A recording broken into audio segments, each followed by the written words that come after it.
Hello बच्चों।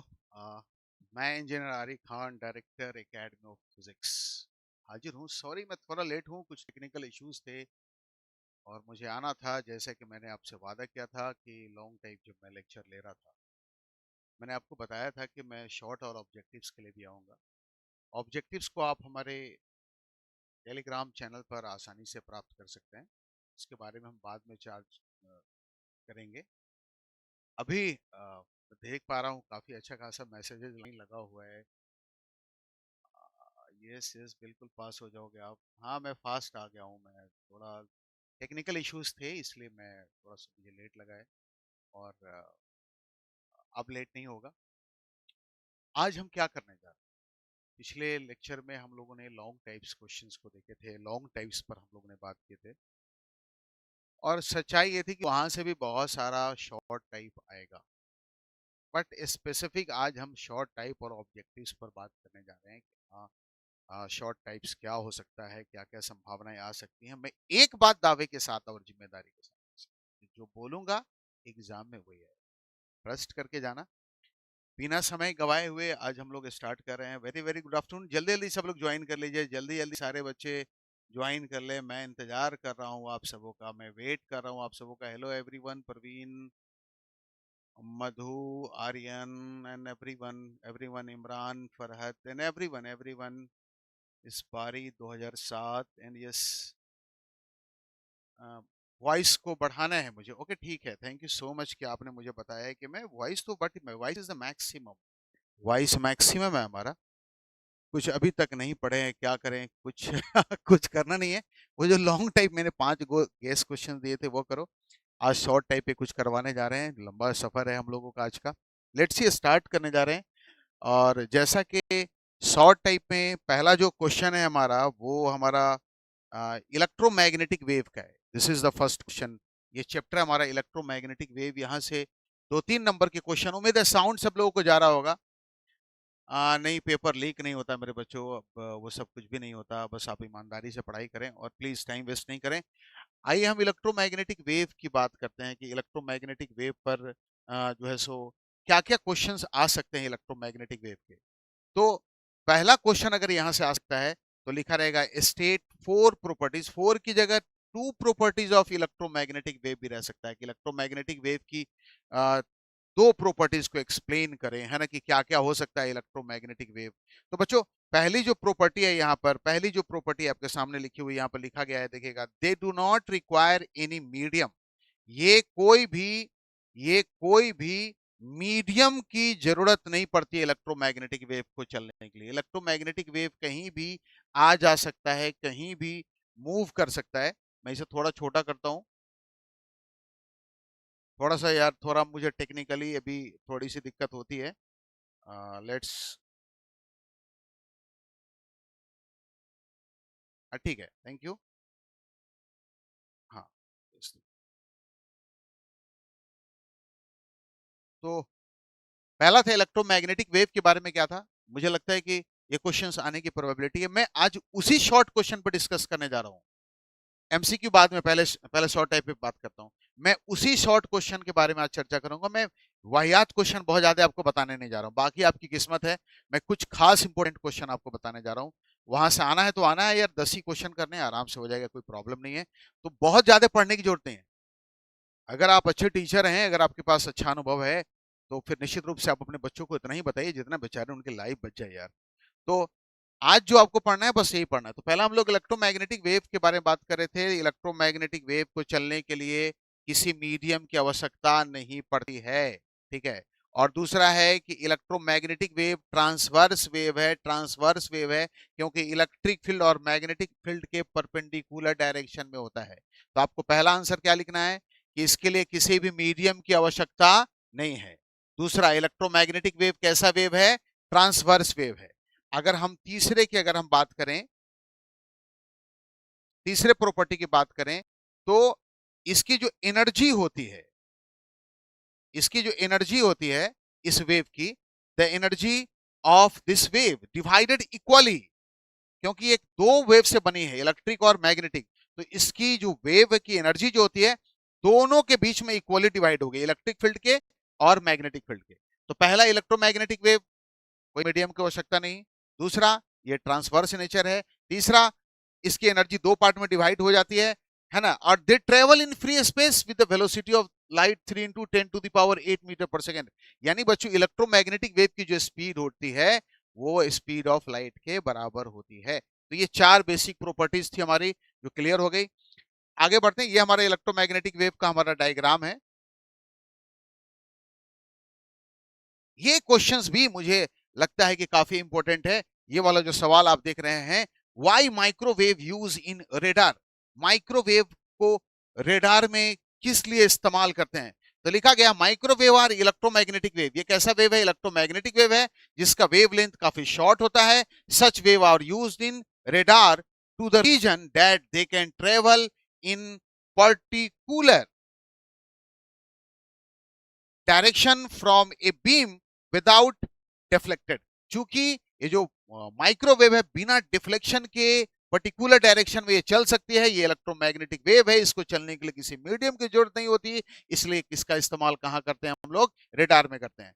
अगला question है, how the microwave, infrared and X ray are produce. देखो, पहला वाला क्वेश्चन ज्यादा इंपॉर्टेंट था और मुझे लगता है कि ये वाला क्वेश्चन ज्यादा इंपॉर्टेंट है। वीवीआई वीवीआई वीवीआई, इसमें से मुझे सबसे ज्यादा कौन सा इंपॉर्टेंट लग रहा है? तो इसमें मुझे हो सकता है आपसे एग्जाम में पूछा जाए कि एक्सरे को कैसे प्रोड्यूस करते हैं। मुझे लग रहा है कि आपसे पूछा जा सकता है कि एक्सरे कैसे प्रोड्यूस हो सकता है आपका। तो इस पर मंथन की आवश्यकता है हम लोगों को, एक्सरे को हम लोग कैसे प्रोड्यूस कर सकते हैं। वैसे यहाँ पर तीनों क्वेश्चंस, तीनों के तीनों सवाल को यहाँ पर हम लोगों ने ऐड ऑन किए हैं। मैं इसको थोड़ा सा जूम कर रहा हूं। टेक्निकली थोड़ी सी मुझे दिक्कत आ रही, वही टेक्निकल प्रॉब्लम, टेक्निकल फॉल्ट की हम बात कर रहे थे। यहां पे लिखा हुआ है, क्वेश्चन क्या था हमारा? माइक्रोवेव, इंफ्रारेड और एक्सरे। इस तीनों में से मुझे लग रहा है कि एक्सरे का पर क्वेश्चन पूछा जा सकता है कि एक्सरे क्या है या एक्सरे को कैसे प्रोड्यूस कर सकते हैं, है ना। तो आंसर यहां पर दिया हुआ है, माइक्रोवेव विथ फ्रीक्वेंसी, जिसकी फ्रीक्वेंसी गीगाहर्ट्ज में होती है, produce by special vacuum tube.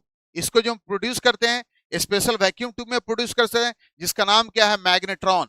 उस वैक्यूम ट्यूब का नाम मैग्नेट्रॉन होता है बच्चों, है ना। Klystron and the Gunn diode, है ना। तो इससे हम लोग किसको प्रोड्यूस करते हैं? माइक्रोवेव को। इंफ्रारेड वेव को जो प्रोड्यूस करते हैं, hot bodies and molecules. This is because water molecule present in the most material absorb infrared wave. After absorption their thermal motion increase, है ना। तो इस तरह से हम इंफ्रारेड को प्रोड्यूस करते हैं। मेरा जो सबसे मेन मुद्दा था कि आ क्या सकता है, यहां से आ क्या आ सकता है अगर हम इसको बात करें। This is one common way to generate X ray to bombard a metal target. आपको बस ये पढ़ के जाना है, आपको बस यहां से यहां तक ये वाला पढ़ के जाना है। ध्यान रखिएगा सब लोग।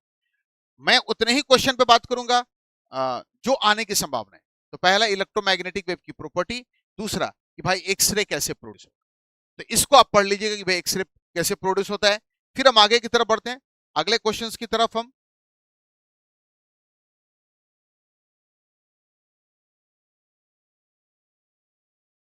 This is very important. ये तो लॉन्ग टाइप का क्वेश्चन भी था हमारा, है ना। ये लॉन्ग टाइप का हमारा क्वेश्चन था कि हाँ भाई फोटो इलेक्ट्रिक इफेक्ट क्या है। मैंने इसको 5 स्टार क्वेश्चन में मैंने इसको दिया था। इस क्वेश्चन को अच्छे से करके जाना। अब लॉन्ग टाइप में से ही लॉन्ग से कौन सा शॉर्ट बन सकता है, जिस पर मैं बात कर रहा था। तो ये एक और इंपॉर्टेंट क्वेश्चन आपके सामने है, law of photo electric effect.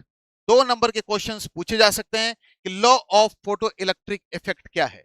2 marks से पूछेंगे, है ना। तो मुझे लगा कि बहुत ज्यादा इंपॉर्टेंट है। ये फर्स्ट लॉ है हमारा और ये सेकंड लॉ है, इसको बहुत अच्छे से करके जाइएगा। ये law of photo electric effect ये पूछेगा आपसे। अगले क्वेश्चंस की तरफ अगर हम चलें,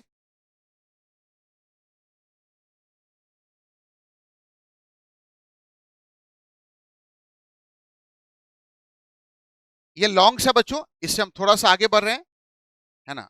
law of photo electric effect के बाद जो इंपॉर्टेंट क्वेश्चंस है उस पे मैं आ रहा हूं। यस, ये वाला जो क्वेश्चन आपके सामने बोर्ड पर है, ये क्वेश्चंस उम्मीद है आप लोग ने पढ़ा है। नहीं पढ़ा है तो फिर इसके आंसर यहां पे साथ में जा रहे हैं। लिखा हुआ डिफाइन टर्म वर्क फंक्शन। या तो 2 नंबर में सिर्फ वर्क फंक्शन आ जाए, ये वर्क फंक्शन किसको बोलते हैं, या थ्रेशोल्ड एनर्जी की बात हो या थ्रेशोल्ड फ्रीक्वेंसी की बात हो, तो आपसे पूछा जा सकता है कि वर्क फंक्शन क्या है, आपसे पूछा जा सकता है कि थ्रेशोल्ड फ्रीक्वेंसी क्या है, या एक और डेफिनेशन आपसे पूछा जा सकता है कि स्टॉपिंग पोटेंशियल किसको कहते हैं फॉर फोटो इलेक्ट्रिक इफेक्ट, है ना। रिमेंबर, तो तीन क्वेश्चंस यहां से बन रहे हैं। या आपसे पूछे वर्क फंक्शन, मुझे लगता है वीवीआई है, वर्क फंक्शन भी आ सकता है। या थ्रेशोल्ड फ्रीक्वेंसी की बात आपसे पूछे कि थ्रेशोल्ड फ्रीक्वेंसी क्या है, ये भी आ सकता है। या फिर आपसे पूछे कि स्टॉपिंग पोटेंशियल क्या है, ये भी आ सकता है। तो यहां से तीन शॉर्ट टाइप क्वेश्चंस आपके बन रहे हैं, ये तीनों आने की संभावनाएं हैं। ये मैं इसलिए बता रहा हूं कि यहां से क्वेश्चंस बच्चे जनरली पढ़ के नहीं जाते, उसी में आप 11 में 3-4 अच्छा करते हैं और फिर घसीट वसीट के लेके आते हैं तो नंबर कम आता है आपको।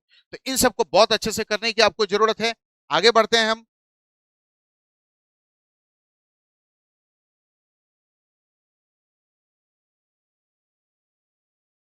एक जो बहुत इंपॉर्टेंट क्वेश्चन है वो बच्चों है हमारा डी ब्रॉगली वेवलेंथ। इस पर ऑब्जेक्टिव्स भी आता है डी ब्रॉगली वेवलेंथ का, कई बार ऑब्जेक्टिव्स भी यहां से आते हैं डी ब्रॉगली वेवलेंथ, है ना। पीडीएफ आपको भेज दिए जाएंगे, आप बेफिक्र रहें। डी ब्रॉगली वेवलेंथ पूछा जा सकता है। इस पर 2 साल पहले न्यूमेरिकल भी पूछे गए थे, सारा डेटा दे दिया था। या यहां से ऑब्जेक्टिव भी पूछे जा सकते हैं, या फिर व्हाट इज पूछेगा डी ब्रॉगली वेवलेंथ। तो डी ब्रॉगली वेवलेंथ को भी करके अच्छे से जाना है। ठीक है, हम नेक्स्ट क्वेश्चन की तरफ बढ़ते हैं। अगला जो हमारा सवाल है,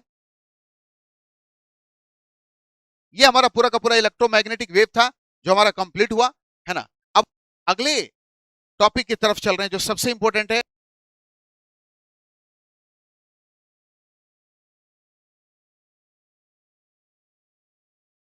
ठीक है, अब आइए मॉडर्न फिजिक्स की तरफ चलते हैं। तो वो था ईएम इलेक्ट्रोमैग्नेटिक वेव। जनरली बच्चे इलेक्ट्रोमैग्नेटिक वेव को करके नहीं जाते हैं, सभी दे दूंगा, बस परेशान हो पहले अच्छे से सुन लो। मैं अगले 1 घंटे में सारे जो जो इंपॉर्टेंट 25-30 शॉर्ट टाइप क्वेश्चन है, आप कितना पूरा फिजिक्स पढ़ के जाओगे यार। और जो लोग लंबा महामैराथन कराते हैं 12 घंटे का, उससे क्या हो जाएगा आपको, उतना पढ़ लोगे क्या। तो सिंपली बात है, स्मार्ट तरीके से पढ़ाई करो कि हाँ मुझे ये सर ने ये क्वेश्चन का है करके जाना है ना। 10 क्वेश्चन आपको शॉर्ट टाइप लड़ने हैं और कुछ भी नहीं, उससे आधे का कोई मैटर रखता भी नहीं है। तो चलो हम लोग कंसेंट्रेट करते हैं। वो हमारा ईएमआई था, इलेक्ट्रोमैग्नेटिक वेव था। 2 से 3 या 4 नंबर के क्वेश्चन वहां से पूछे जा सकते हैं जो मैंने बता दिए। मॉडर्न फिजिक्स से शॉर्ट टाइप क्या क्या पूछेंगे, हम उस पर हम लोग आते हैं कि मॉडर्न फिजिक्स से भाई शॉर्ट क्या हो सकता है। तो आइए, शॉर्ट क्या क्या हो सकता है आपसे पूछा जा सकता है, गौर से सुनना। What is forward biasing of transistor PN junction, what is reverse biasing. आपसे ऐसे पूछेगा what is biasing, explain forward and reverse biasing of PN junction diode. तो आपको यही जवाब देना है कि फॉरवर्ड बायसिंग क्या होती है और हमारी रिवर्स बायसिंग क्या होती है। शॉर्ट टाइप की हम बात करें और हम सिर्फ शॉर्ट पर ही बात करेंगे बच्चों, ठीक है। अच्छा, आगे हम लोग बढ़ते हैं।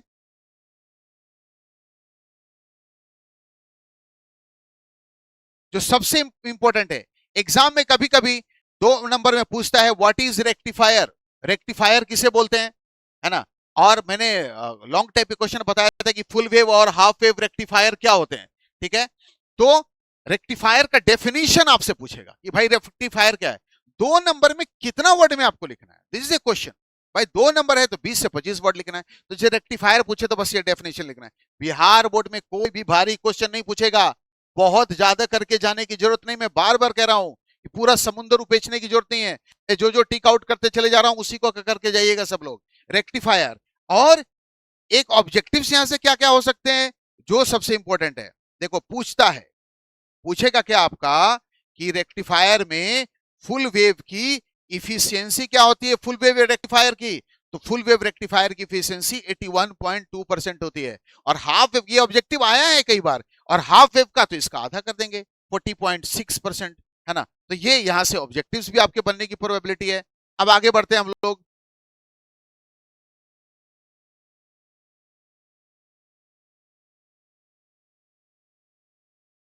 ये कॉमन एमिटर है जो मैंने कहा था कि ये काफी क्वेश्चन। अच्छा, कॉमन एमिटर से एक सवाल आ सकता है बच्चों, जो मुझे लगता है आपसे पूछा जा सकता है कि करंट गेन अल्फा और करंट गेन बीटा में रिलेशन क्या है। ये बहुत इंपॉर्टेंट है, रिलेशन बिटवीन, आंसर दिया हुआ यहां पर, अल्फा एंड बीटा, अल्फा और बीटा के बीच का रिलेशन क्या है, बहुत इंपॉर्टेंट है, ये आ सकता है। इसलिए बहुत जरूरी है इसको अच्छे से करना। आगे बोला अच्छा, एक क्वेश्चन और पूछ सकता है कि जेनर डायोड किसे कहते हैं? जेनर डायोड क्या है? तो अगर जेनर डायोड पूछे तो उसका आंसर यहां से लेकर के बस यहां तक होगा। जेनर डायोड का बारे में अगर आपसे पूछा जाए तो उसका आंसर यहां से यहां तक होगा। ध्यान से सब लोग रखिएगा। चलिए हम आगे की तरफ बढ़ते हैं। मैं कुछ ये सब आसान है इसलिए मैं इसका आंसर नहीं करा रहा हूं। जहां जहां पर मुझे आंसर की जरूरत पड़ेगी मैं जरूर कराऊंगा। मैं आगे बढ़ रहा हूं। चलिए,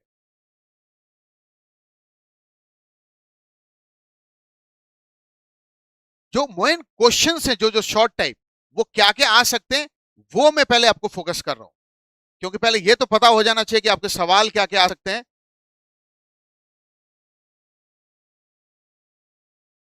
this is the very important. आपसे पूछा जा सकता है बैरियर पोटेंशियल का डेफिनेशन, मैं बार बार कर रहा हूं। आपसे पूछा जा सकता है कि बैरियर पोटेंशियल का डेफिनेशन क्या है। आपसे पूछा जा सकता है कि डिप्लेशन लेयर किसको बोलते हैं। आपको पूछा जा सकता है कि जेनर ब्रेकडाउन क्या है, या आपसे पूछा जा सकता है कि एवलेंच ब्रेकडाउन क्या है। चार क्वेश्चंस बहुत ज्यादा वाइटल है, बहुत इंपॉर्टेंट है। बैरियर पोटेंशियल का डेफिनेशन आपसे पूछ सकता है, डिप्लेशन लेयर आपसे पूछ सकता है, जेनर ब्रेकडाउन आपसे पूछ सकता है, एवलेंच ब्रेकडाउन आपसे पूछ सकता है ना। तो ये चार क्वेश्चन है आपके। अब जरा ध्यान से देखना कि मुझे लगता है कि अगर सबसे ज्यादा इंपॉर्टेंट क्वेश्चन है इसमें तो डिप्लेशन लेयर है, सबसे ज्यादा डिप्लेशन लेयर। तो अब तक इंपॉर्टेंट में क्या क्या मिला हम लोगों को? हम लोगों को forward biasing, reverse biasing, depletion layer, barrier potential, ये दो। अगर जेनर ब्रेकडाउन आप नहीं भी पढ़ के जाते हैं तो चलेगा, एवलेंच ब्रेकडाउन आप नहीं भी पढ़ के जाते हैं तो चलेगा, लेकिन इन दोनों को पढ़ के जाना, कोई एक तो दो क्वेश्चन, एक क्वेश्चन में से कोई 2 मार्क्स का क्वेश्चन आपका रहेगा। चलिए हम आगे की तरफ बढ़ते हैं। सारे आंसर है मैं पीडीएफ आपको प्रोवाइड कर दे रहा हूं।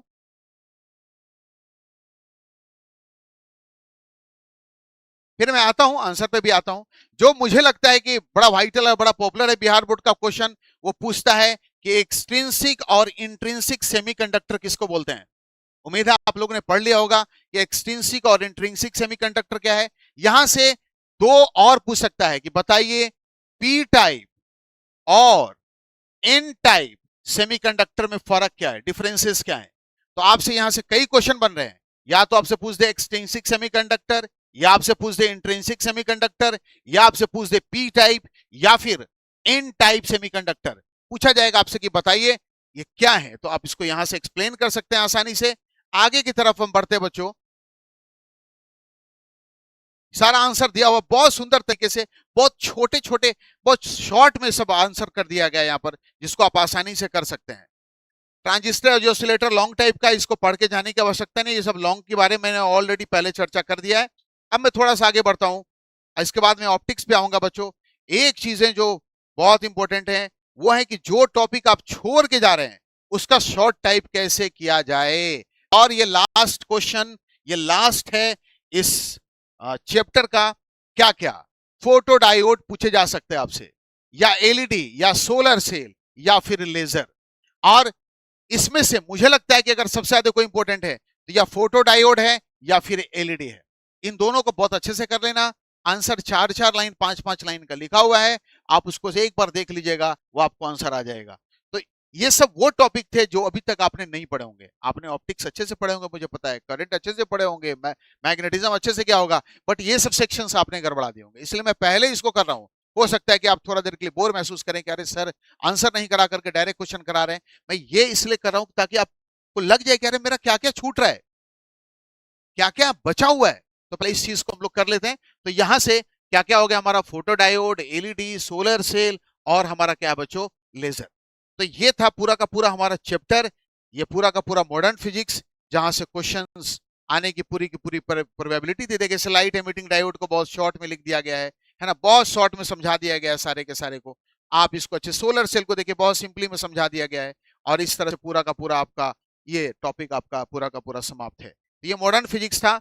मॉडर्न फिजिक्स के बाद हम अगले टॉपिक की तरफ हम लोग आ रहे हैं, जो बहुत वाइटल और बहुत इजी है, बहुत इजी है, इसको आपको करना बहुत जरूरी है। वह logic gate and communication system. Please ध्यान से सब लोग सुनिएगा। Logic gate and communication system को बहुत अच्छे से करने की जरूरत है ना। मैं बार बार कह रहा हूं, आपको 15, 20, 25, 30 सिर्फ शॉर्ट टाइप करना है। तो आप पूरा का पूरा मॉडर्न में क्या क्या शॉर्ट टाइप है आपने देख लिया है, इलेक्ट्रोमैग्नेटिक वेव में क्या क्या शॉर्ट टाइप आपने देख लिया है। अब बारी है लॉजिक गेट और कम्युनिकेशन सिस्टम की। मुझे क्या लगता है, मुझे क्या लगता है कि आपसे कोई एक सिंबल भी दे सकता है 2 नंबर में, इस तीनों में से कोई एक। अगर इस तीनों में से नहीं देगा तो एक नैंड गेट आता है और एक नॉर गेट आता है, बस और कुछ भी नहीं। बोल देगा कोई सिंबल है, बोल देगा कि बताइए ये किसका सिंबल है, तो सिंपली ये नैंड गेट का सिंबल है। तो बस आपको एक्सप्लेन करना है। तो आपसे पूछ सकता है कि बताइए नॉट गेट क्या है, बोलेगा ट्रूथ टेबल बता दीजिए, और गेट क्या है, एंड गेट क्या है, या नैंड गेट क्या है, या हमारा नॉर गेट क्या है। इसको अच्छे से करके जाने की आवश्यकता है। आगे बढ़ते हैं हम लोग। ओ भाई साहब, यहां से 2 नंबर के सवाल मुझे लगता है जो बहुत इंपॉर्टेंट है, आपसे पूछ सकता है व्हाट इज ट्रांसड्यूसर, ठीक है, what is noise, what is attenuation. और हाँ, अगर आप पूछेगा पूछेगा इसमें से सबसे ज्यादा कौन इंपॉर्टेंट है, तो ये दोनों, बैंडविड्थ या बेस बैंड। ये शॉर्ट टाइप क्वेश्चंस, ये शॉर्ट टाइप क्वेश्चंस हैं जो बहुत ज्यादा इंपॉर्टेंट हैं। आपसे पूछ सकता है व्हाट इज ट्रांसड्यूसर, एकदम लॉलीपॉप टाइप में आंसर कर दिया मैंने, है ना। What is noise, what is attenuation, what is bandwidth, base band, है ना, और रिपीटर। तो रिपीटर आप नहीं भी पढ़ के जाएंगे तो कोई प्रॉब्लम नहीं है, आप इसको बैंडविड्थ को और बेस बैंड को खूब अच्छे से कर करके चले जाइए। 2 नंबर का हो सकता है यहां से आ जाए। एक भी क्वेश्चन आपको नहीं छोड़ना है, एक भी क्वेश्चन नहीं। अभी तक मुश्किल से आपने देखा होगा कि मैंने 7-8 क्वेश्चन आपको कराए हैं। आगे मैं बढ़ता हूं, देखिए एक और बड़ा पॉपुलर क्वेश्चन है बिहार बोर्ड का, ये बच्चों वाला सवाल, what is analogue and digital, not system, not signal, signal, signal. What is analogue and digital signal, मतलब एनालॉग सिग्नल क्या है और डिजिटल सिग्नल क्या है, खूब पूछता है, बड़ा पॉपुलर क्वेश्चन है, इसको खूब अच्छे से करके जाइएगा, है ना। देखो ये क्वेश्चन आने की संभावना है, बट मैं कहूंगा कि इसको छोड़ देना। जिन लोगों ने नहीं पढ़ा है, ग्राउंड वेव, स्काई वेव, है ना, इसमें खास करके स्काई वेव जो है बच्चों, एलओएस, ये पूछता है, लेकिन ये आपको परेशान कर सकता है ये सवाल, तो इसलिए छोड़ देना इसको, वरना पूछा जा सकता है, कोई बड़ी चीज नहीं है, बड़ा पॉपुलर क्वेश्चन है। और हाँ, एंड द लास्ट क्वेश्चन मैं आपके सामने ला रहा हूं, ये लास्ट सवाल है, इसमें से कोई एक सवाल शॉर्ट टाइप में आपसे पूछा जा सकता है। बोलिए गुरुजी क्या, तो आपसे पूछेगा कि www डॉट क्या है, या ईमेल क्या है, या जीपीएस क्या है, या फिर इंटरनेट क्या है। कोई बड़ी चीज नहीं कि ये सवाल आपसे पूछ सकता है, ठीक है, कोई बड़ी बात नहीं कि ये सवाल आपसे पूछ सकता है ना। ध्यान से सब लोग सुनिएगा, आपसे पूछे कि www क्या है, ईमेल क्या है, जीपीएस क्या है, या इंटरनेट क्या है। मुझे लगता है कि अगर इसमें सबसे इंपॉर्टेंट है अभी का प्रेजेंट सिनारी में, अगर बिहार बोर्ड के नजर में कोई हॉट केक क्वेश्चन होगा शॉर्ट टाइप में, तो ये पूछा जा सकता है कि बताइए कि जीपीएस सिस्टम किस, जीपीएस क्या है ना। जीपीएस का कई बार फुल फॉर्म पूछता है, ग्लोबल पोजिशनिंग सिस्टम। आपके क्वेश्चन रहेगा बताइए इसमें जीपीएस का फुल फॉर्म क्या है, तो आप ये www का फुल फॉर्म आपसे पूछ देता है, कई बार आईपी एड्रेस के बारे में आपसे पूछता है। तो इन क्वेश्चंस को अच्छे से करके जाने की जरूरत है। अब हम आप लोग के फेवरेट क्वेश्चन पढ़ाते हैं, जिसका आप लोगों को इंतजार था, जो आप लोग वेट कर रहे थे। हम ऑप्टिक्स पर आ रहे हैं बच्चों। मुझे मालूम था कि आप लोग बहुत ज्यादा परेशान थे कि सर जल्दी जल्दी कुछ किया जाए सर, तो चलिए हम ऑप्टिक्स की तरफ आ रहे हैं। अब हमारा मुद्दा ऑप्टिक्स पे है, तो आइए हम लोग ऑप्टिक्स की तरफ बढ़ते हैं। नो डाउट 2 चैप्टर ऐसे हैं जहां से सबसे ज्यादा क्वेश्चन आता है। अगर कोई बच्चा सिर्फ मैग्नेटिज्म और ऑप्टिक्स को बहुत अच्छे से करके जाए, और कम्युनिकेशन मॉडर्न को तो और कहीं से अगर शॉर्ट नहीं भी पड़ता है, आप करंट का शॉर्ट नहीं पढ़िए चलेगा, आप इलेक्ट्रोस्टैट का शॉर्ट नहीं पढ़िए चलेगा, कोई दिक्कत है, मैं दावे के साथ कहता हूं। लेकिन आपको ऑप्टिक्स का शॉर्ट और पूरे इलेक्ट्रोडायनेमिक्स का शॉर्ट करना पड़ेगा, मॉडर्न का शॉर्ट करना पड़ेगा, वहां से आपकी जान बच सकती है ना। तो हम लोग आते हैं, हम इसको ला रहे हैं ऑप्टिक्स को आपके सामने। ये तो लॉन्ग टाइप है हमारा, हम इस पर बात नहीं करेंगे, हम इस पर कल बात कर चुके थे पिछला क्लास। हम किस किस मुद्दे पर बात कर सकते हैं, ऑप्टिक्स में क्या क्या शॉर्ट आ सकता है, बस अब बहुत कम शॉर्ट है। आप मुझे थोड़ा टाइम दो, मैं आपको बताता हूं, बहुत कम शॉर्ट है जो ऑप्टिक्स से पूछे जा सकते हैं। जरा गौर से देखना सब लोग। आप पहला ऑप्टिक्स में क्वेश्चन क्या पूछ सकता है, डिफाइन पावर ऑफ लेंस, पहला शॉर्ट टाइप क्वेश्चन पूछेगा, डिफाइन पावर ऑफ लेंस, है ना। अब इसी में पूछ देता है what is the unit of power, SI unit of power, 4 objective रहेगा, एक तो डायोप्टर रहेगा, वहां पर डायोप्टर लिख करके आपको आ जाना है। तो ये पावर ऑफ लेंस एक ऑब्जेक्टिव के क्वेश्चंस थे यहाँ पर। आगे की तरफ हम बढ़ते हैं, है ना। यहां से न्यूमेरिकल या इस तरह का एक शॉर्ट टाइप क्वेश्चन रहेगा ये ऑब्जेक्टिव में, 1/2, जब दो लेंस को आप कोएक्सियली इस तरह से ज्वाइन करके रखते हैं तो इसका इक्विवेलेंट फोकल लेंथ जो होता है 1/a बराबर 1/f1 प्लस 1/f2, या यहीं से पावर बराबर हो जाता है P1 प्लस P2। तो ऑब्जेक्टिव के लिए ये भी है, शॉर्ट टाइप के लिए ये भी है। ध्यान से रखना, ये ऑप्टिक्स है भाई, बहुत खतरनाक, यहां से क्वेश्चंस खूब आते हैं। ये लॉन्ग टाइप डेरिवेशन में ये सवाल आने की संभावना है। खैर लॉन्ग टाइप पे हम चर्चा करने नहीं जा रहे हैं, हमको शॉर्ट टाइप पर क्वेश्चन की बात करनी है, हम शॉर्ट टाइप पे आ रहे हैं। चलिए शॉर्ट टाइप को ही हम देखेंगे। अच्छा, एक ऑब्जेक्टिव यहां से ये वाला बनता है, प्रिज्म से angle of deviation plus angle of prism बराबर angle of incidence plus angle of emergence, del plus A बराबर आई प्लस आई डैश। ये एक ऑब्जेक्टिव क्वेश्चंस यहां से बन पाते हैं। हम आपको शॉर्ट टाइप के बता रहे थे, पावर की बात हमारी हो गई। अब देखिए शॉर्ट टाइप क्या क्या हो सकता है। बच्चों ध्यान से सुनना, पूछेगा आपसे what is critical angle, what is critical angle, आपसे सवाल पूछेगा, आपसे पूछेगा कि भाई क्रिटिकल एंगल क्या है, ध्यान देना, डेरिड है ना। और आपसे भी पूछेगा define what is total internal reflection, total internal reflection या ऑप्टिकल फाइबर। एकदम हॉट क्वेश्चन है ये तीनों का तीनों, यहां से शॉर्ट टाइप के लिए। आपने सब लोगों ने पढ़ रखा होगा, कल आपका एग्जाम है, मैं ये मान के चलता हूं कि आपने पढ़ाई की होगी ऑप्टिक्स की, तो आपने पढ़ा होगा। तो एक बार इसको रिवाइज कर लीजिए, क्रिटिकल एंगल किसे कहते हैं, एक बार इसको रिवाइज कर लीजिए, टोटल इंटरनल रिफ्लेक्शन क्या है, एक बार अपने आप कॉपी से रिवाइज कर लीजिए कि ऑप्टिकल फाइबर क्या है और ये किस सिद्धांत पर काम करता है। तो this is a very very hot question बच्चों, ये बहुत इंपॉर्टेंट है। हम आगे की तरफ बढ़ते हैं। ये इसके आंसर्स को देखिए। अच्छा, यहां से जो टोटल इंटरनल रिफ्लेक्शन है साइन आईसी बराबर जो 1/μ है, ये बड़ा इंपॉर्टेंट है। यहां से आपके नोमेरिकल्स हो सकते हैं। कई बार आपको दे देगा क्रिटिकल एंगल का मान 30 डिग्री है, बताइए तो इस मीडियम का रेफ्रेक्टिव इंडेक्स क्या होगा, तो आप सिंपली साइन 30 बराबर 1/μ क्रिटिकल रेफ्रेक्टिव इंडेक्स यानी 1/2, है ना, बराबर क्या हो गया 1/μ। और यहां से म्यू की वैल्यू को आप आसानी से क्या कर सकते हैं, कैलकुलेट कर सकते हैं। आपसे कई बार सीधे ऑब्जेक्टिव में पूछा है साइन आईसी बराबर क्या हमारा 1/μ, है ना, ध्यान से सब लोग सुनना।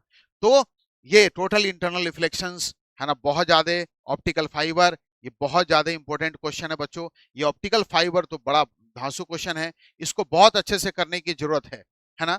अब आइए, एक क्वेश्चन है जहां से ऑब्जेक्टिव्स आ सकता है। ये ऑप्टिकल फाइबर को मैंने एक्सप्लेन कर दिया है, इसका कंस्ट्रक्शन वगैरह है।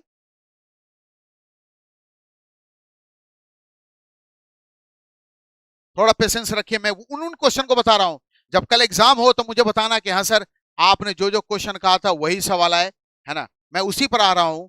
ठीक है, अब ये माइक्रोस्कोप का मैंने कल बता दिया था कि ये लॉन्ग टाइप क्वेश्चन इससे पूछेंगे, इससे शॉर्ट टाइप क्वेश्चन जल्दी नहीं पूछता है आपसे। हो सकता है माइक्रोस्कोप से सीधे शॉर्ट टाइप पूछे, what is the objective of microscope. हाँ, तो ये तो जब लॉन्ग पढ़े तो शॉर्ट बन जाएगा, what is the eyepiece of microscope. अगर लॉन्ग पढ़े तो आपसे शॉर्ट बन जाएगा, इसको आप अच्छे से कर करके चले जाइएगा सब लोग, है ना। आगे हम बढ़ते हैं, अभी मैं बता रहा हूं।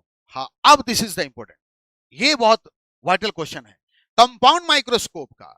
अगर अगर मुझे लगता है कि शॉर्ट टाइप क्वेश्चन पूछा जाए तो this is the very important, what is the magnifying power of compound microscope. बच्चों ध्यान से देखिएगा, बोला बताइए कंपाउंड माइक्रोस्कोप का मैग्नीफाइंग पावर क्या है। बस 4 लाइन का आंसर है, 2 3 4 5, आप इसको अच्छे से कर करके चले जाइएगा। ठीक है, इसको बढ़िया से कर करके सब चले जाइएगा, मैग्नीफाइंग पावर ऑफ माइक्रोस्कोप। आगे बढ़ते हैं बच्चों हम लोग, देखिएगा यहाँ पर समय मेरे पास कम है, वरना हम सबका आंसर भी, लेकिन इसलिए मैंने आंसर बहुत छोटे छोटे इसमें कर दिया, इसलिए आपको आसानी होगी, कोई प्रॉब्लम नहीं होगा, है ना। क्योंकि मुझे बहुत कुछ सफर को यहाँ से बढ़ाना है, बहुत आगे बढ़ना है, इसलिए मैं जल्दी लिख कर रहा हूँ सबको, ताकि आपको शॉर्ट जो लास्ट 20-25 शॉर्ट क्वेश्चन है वही एग्जाम में करके जाए। अगर उससे बाहर कुछ आता है वो आपकी किस्मत है, बट मैं इस बात की गारंटी दे सकता हूँ कि बाहर से कुछ भी नहीं आने जा रहा है। आइए अगले क्वेश्चंस की तरफ हम चलते हैं। ये तो हमारा का पूरा ये बच्चों रे ऑप्टिक्स से था, और मुझे नहीं लगता कि इससे ज्यादा कुछ आने वाला होगा। कई बार बच्चे मुझसे कह रहे हैं कि सर इतना कम, इतना कम। हाँ बिल्कुल इतना कम, हाँ बिल्कुल इतना कम। ठीक है, इससे ज्यादा पढ़ने की जरूरत नहीं है। जो जो मैं शॉर्ट बोल रहा हूँ बस उससे ज्यादा आपको पढ़ के जाने की जरूरत नहीं है। बाद बाकी मैं बड़े बड़े चैनल्स की बात नहीं करता जो एकदम शॉर्ट का लाइन लगा रहे हैं। अरे बच्चों को उतना ही बोलो पढ़ने के लिए जितना बच्चा पढ़ पाए लास्ट टाइम में। हम आपको 200 क्वेश्चन शॉर्ट का दे बोले 200 पढ़ के जाओ, ऐसा थोड़ी होता है यार। ऐसा बिल्कुल भी नहीं होता। ठीक है, ऐसा बिल्कुल भी नहीं होता, मैं तो बिल्कुल भी नहीं मानता हूं, है ना। अब हम अपने अगले पॉइंट्स की तरफ आते हैं, जरा गौर से देखना सब लोग। वेव ऑप्टिक्स, अगर ऑप्टिक्स में शॉर्ट क्वेश्चन ज्यादा पूछे जाते हैं तो वो वेव ऑप्टिक्स है। आइए मैं देखता हूं कि वेव ऑप्टिक्स से क्या क्या शॉर्ट क्वेश्चन पूछे जा सकते हैं। भैया पहले ही क्वेश्चन में क्या क्या पूछे जा सकते हैं देख लीजिए, क्या क्या शॉर्ट रहेगा वो देख लीजिए। आपसे पूछा जा सकता है what is coherent source and coherent wave, एक क्वेश्चन यहां से बन सकता है। दूसरा पूछ सकता है what is interference of light. ठीक है, और इसमें जो सबसे इंपॉर्टेंट है वो ये पूछ सकता है write its condition, write two condition of interference of light ना, लाइट के दो कंडीशन को एक्सप्लेन करें। तो यहां से तीन क्वेश्चन शॉर्ट बन रहे हैं। Coherent source number one, what is interference of light number two, और नंबर तीन राइट इट्स कंडीशन, इसके कंडीशन को लिखें। ज्यादा कुछ करने की जरूरत नहीं है। आगे की तरफ हम बढ़ते हैं बच्चों। देखिए बहुत प्यारा सा कोहेरेंट सोर्स का 4 लाइन का डेफिनेशन लिखा हुआ है, यहाँ बहुत प्यारा सा लिखा हुआ है। इंटरफेरेंस ऑफ लाइट बड़ा प्यारा सा डेफिनेशन लिखा हुआ है ना। और इसके दो जो कंडीशन है बस ये आपके सामने लिखे हैं। बस यही एग्जाम में करके आना है, बहुत ज्यादा लिखने की जरूरत नहीं है, बहुत ज्यादा लिखने की जरूरत नहीं है इसको, है ना। तो चलिए ये करने के बाद हम लोग आगे की तरफ बढ़े। मैंने पहले कहा कि रे से ज्यादा वेव ऑप्टिक से क्वेश्चन आएंगे, वेव ऑप्टिक से क्वेश्चन आएंगे। और हाँ, टाइप ऑफ इंटरफेरेंस को आपको बहुत अच्छे से पढ़ना है। टाइप ऑफ इंटरफेरेंस बच्चों, ये दो देख रहे हो आप, वेव का एम्पलीट्यूड और उसकी इंटेंसिटी, यहां से भी ऑब्जेक्टिव क्वेश्चंस रहते हैं। इसको करके जाने की आवश्यकता नहीं भी करेंगे तो चलेगा, मैं जो जो बता रहा हूं बस उतना कर लेना भैया। ये देखिए, ये देखिए, आहा, ये रसगुल्ला है और मुझे लगता है कि इस बार पूछना चाहिए। मेरा अपना विचार है कि इस बार ये सवाल आना चाहिए। नहीं आएगा तो ये बोर्ड नाइंसाफी करेगा बच्चों के साथ, और एकदम लॉलीपॉप है। टाइप ऑफ इंटरफेरेंस में पहला कंस्ट्रक्टिव इंटरफेरेंस है, और हाँ कंस्ट्रक्टिव इंटरफेरेंस का ये दो कंडीशन ऑब्जेक्टिव भी आ सकता है। फेज डिफरेंस बराबर 2n पाई और पाथ डिफरेंस बराबर n लैम्डा। इसको ऑब्जेक्टिव के लिए रट जाइए, फेज डिफरेंस बराबर 2n पाई, पाथ डिफरेंस बराबर n लैम्डा। ये कंस्ट्रक्टिव इंटरफेरेंस का डेफिनेशन और उसके कंडीशन को याद कर लीजिए। ठीक उसी तरीके से बच्चों डिस्ट्रक्टिव इंटरफेरेंस की भी बात कर रहा हूं, लिखा हुआ है, सॉरी यहां पर थोड़ा सा डार्क है। डिस्ट्रक्टिव इंटरफेरेंस में इंटेंसिटी जो होता है रिजल्टिंग वेव का वो मिनिमम हो जाता है। यहां पर मिनिमम लिखा हुआ है, मिनिमम, है ना। यहां पर लिखा हुआ है इंटेंसिटी, है ना। जो रिजल्टिंग वेव होती है उसकी जो इंटेंसिटी होती है वो मिनिमम हो जाती है और वहां पर डार्कनेस मिलता है। और कंस्ट्रक्टिव इंटरफेरेंस में हम लोगों को ब्राइटनेस मिलता है ना। और रिमेंबर बच्चों ध्यान से सुनना, है ना, इसके लिए ये कंडीशन ऑब्जेक्टिव में अगर याद रखना अगर नहीं आता है ना तो मुझे लगेगा कि मुझे बहुत तकलीफ होगी यार, मेरा दिल दुख जाएगा, है ना। कि फेज डिफरेंस क्या होगा और यहां पर पाथ डिफरेंस क्या होगा डिस्ट्रक्टिव इंटरफेरेंस के लिए। इन दोनों को अच्छे से करके जाना है आप लोगों को। चलिए ठीक है, मैं आगे बढ़ता हूं, देखते चलिएगा। मैं सिर्फ शॉर्ट क्वेश्चंस की मैं बात कर रहा हूं। यंग्स डबल स्लिट एक्सपेरिमेंट से लॉन्ग क्वेश्चन आने जा रहे हैं। यहां से एक दो ऑब्जेक्टिव क्वेश्चन आ सकता है। बोलोगे गुरुजी वो क्या हो सकता है, तो लो वो ऑब्जेक्टिव क्वेश्चन भी मैं बता देता हूं कि वहां से वो क्या हो सकता है ना। यंग्स डबल स्लिट एक्सपेरिमेंट से पार्ट डिफरेंस का ये फॉर्मूला ऑब्जेक्टिव में दिया रहता है, डेल एक्स बराबर 2x n d by capital D, del x बराबर 2x n d by capital D, है ना। और यहां से एक क्वेश्चन और आ सकता है, वो है फ्रिंज विड्थ, वो है फ्रिंज विड्थ बीटा। ये ऑब्जेक्टिव मैंने कई बार देखा है, देख लीजिए सब लोग। देखिए यहां पर निकला हुआ है वो, ये ऑब्जेक्टिव के लिए, शॉर्ट के लिए नहीं। दिस इज बीटा बराबर n lambda, beta is equal to n lambda by 2d, है ना। इसको अच्छे से ठीक है। मैं पढ़ पा रहा हूँ ऑब्जेक्टिव्स। मैं आपको पीडीएफ सेंड कर रहा हूँ, बारी आप ऑब्जेक्टिव का मैं आपको सारा डिटेल, पहले थोड़ा शॉर्ट कर लेने दो। कुछ बच्चे जो जिन्होंने एक्चुअली क्या है ना कि जो लास्ट टाइम में पढ़े उनको लास्ट का उनको ये होना चाहिए कि मैं जिन लोगों ने बहुत अच्छे से पढ़ाई की कि अब क्या क्या शॉर्ट करके जाएं। मैं बहुत कम शॉर्ट बता रहा हूँ, फिर मैं ऑब्जेक्टिव से में आ जाता हूँ। आप बेफिक्र रहिए, मुझे थोड़ा सा और आप लोग समय दीजिए, है ना। तो ये था कंस्ट्रक्टिव और डिस्ट्रक्टिव इंटरफेरेंस। अब आगे बढ़ता हूं मैं। ये भैया ये दिस इज बच्चों, वीवीआई, दिस इज वीवीआई। ये बहुत ज्यादा इंपॉर्टेंट है, वीवीआई है ये।